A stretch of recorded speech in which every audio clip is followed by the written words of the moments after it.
ચાલો આજે આપણે પેલી કાલ્પનિક ગુજરાતી કથા સહન શક્તિ સંબંધોનું તાણાવ એના 13મા ભાગ પર થોડી વાત કરીએ. હા જરૂર. એમાં પેલો મણિભાઈ દરજી અને એમના 4 સંતાનો અને એમના બીજા પત્ની શાંતિવહુ એ મુખ્ય પાત્રો છે ને? બરાબર. અને વાર્તામાં હવે એમના લગ્નને લગભગ 1 વર્ષ જેવું થઈ ગયું છે. શાંતિવહુએ એમ કે ઘર ને બાળકો બધું સરસ સંભાળી લીધું હોય એવું ઉપરથી લાગે છે.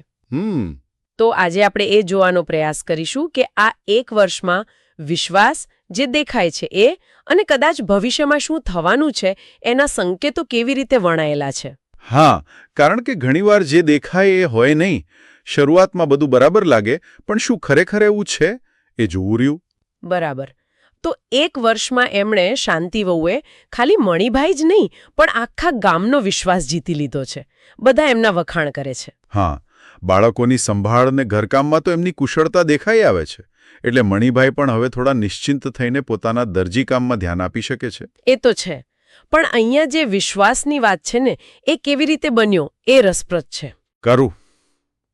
કારણ કે આજે જ સમયમાં ખબર છે, શાંતિવહુ બહુ જ એમ કહીએ કે હોશિયારીથી ઘરની આર્થિક બાબતોની માહિતી ભેગી કરી રહ્યા છે. અચ્છા, એટલે કઈ રીતે? એટલે જેમ કે બેંક પાસબુક ક્યાં છે, ઘરમાં ઘરેણાં કેટલા છે, બચત શું છે, આ બધું જ. જાણે એક બાજુ વિશ્વાસ જીતવાનું ચાલી રહ્યું છે અને બીજી બાજુ આ માહિતી એકઠી કરવાનું. ઓહ, એટલે આ સમાંતર ચાલી રહ્યું છે. બરાબર. આ ખાલી વાર્તાના પાત્રની વાત નથી. ઘણીવાર વાસ્તવિક જીવનમાં પણ આવું બને, જ્યાં સંબંધનો ઉપયોગ ક્યાંક ને ક્યાંક આવી માહિતી કે નિયંત્રણ મેળવવા માટે થતો હોય. આ તો વિચારવા જેવી વાત છે. મણિભાઈને તો આ ખ્યાલ જ નથી. એ તો ઉલટાના કૃતજ્ઞતા અનુભવે છે. હા, એટલે જ તો એ શાંતિવહુને શામળાજી દર્શને લઈ જાય છે, એમનો આભાર માનવા માટે એમ સમજો. અને ત્યાં પેલી વાતચીત થાય છે. મણિભાઈ પૂછે છે, તું ખુશ તો છે ને? હા, અને શાંતિવહુ તરત હા પાડે છે. એટલે મણિભાઈને તો એકદમ હાશકારો થઈ જાય. એમને લાગે કે ચલો બધું બરાબર ગોઠવાઈ ગયું. પણ ખરી રમત તો હવે શરૂ થાય છે એમને. બરાબર.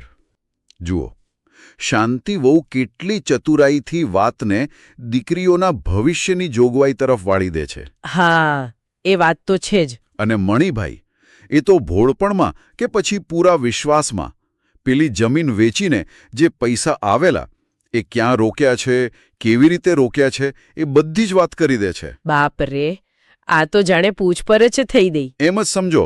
આ કોઈ સાહજિક વાતચીત નથી લાગતી. આ તો એમ કે પદ્ધતિસર માહિતી કઢાવવાની રીત લાગે છે. ખરેખર. અને પછી પેલો રતાળુવાળો પ્રસંગ નાનો છે પણ મહત્વનો. હા, શામળાજીથી પાછા આવતી વખતે મણિભાઈ 5 કિલો રતાળુ ખરીદે છે. શામળાવહુના કહેવાથી જ ને કે ભજીયા સારા બને ને છોકરા ખુશ થાય. હા, પણ જેવું મણિભાઈ કહે છે કે આમાંથી થોડા ભાઈઓના ઘરે પણ આપીશું, એટલે શાંતિવહુના મોઢા પરના હાવભાવ બદલાઈ જાય છે. બરાબર.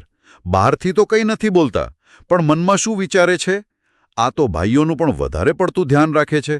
મારે જરા હાથકામ લેવું પડશે. ઓહો, આ વાક્ય ઘણું બધું કહી જાય છે. ચોક્કસ. આ નાનકડો વિચાર જ એમના સાચા ઈરાદા અને જે બહાર દેખાય છે વર્તન, એ બે વચ્ચેનો તફાવત છતો કરી દે છે. એટલે જે દેખાવ છે એનાથી તદ્દન જુદી વાત મનમાં ચાલી રહી છે. હા, આ ખાલી ભવિષ્યના કોઈ ઝઘડાનો સંકેત નથી, પણ એમના વ્યક્તિત્વની એક જટિલ બાજી પણ બતાવે છે. દેખાવ પાછળ છુપાયેલી ગણતરી. તો આટલી ચર્ચા પછી આપણે આ વાર્તાના અંશને ક્યાં મૂકી શકીએ? એક બાજુ બહુ સુખી સંતુષ્ટ કુટુંબનું ચિત્ર છે. નવીમાં એ બધાનો પ્રેમ વિશ્વાસ જીતી લીધો છે. પણ બીજી બાજુ એ જ વ્યક્તિના મનમાં અલગ ગણતરીઓ ચાલે છે, માહિતી ભેગી કરવાની વૃત્તિ છે અને પતિના કુટુંબ પ્રત્યે કદાચ અણગમો પણ છે. બરાબર.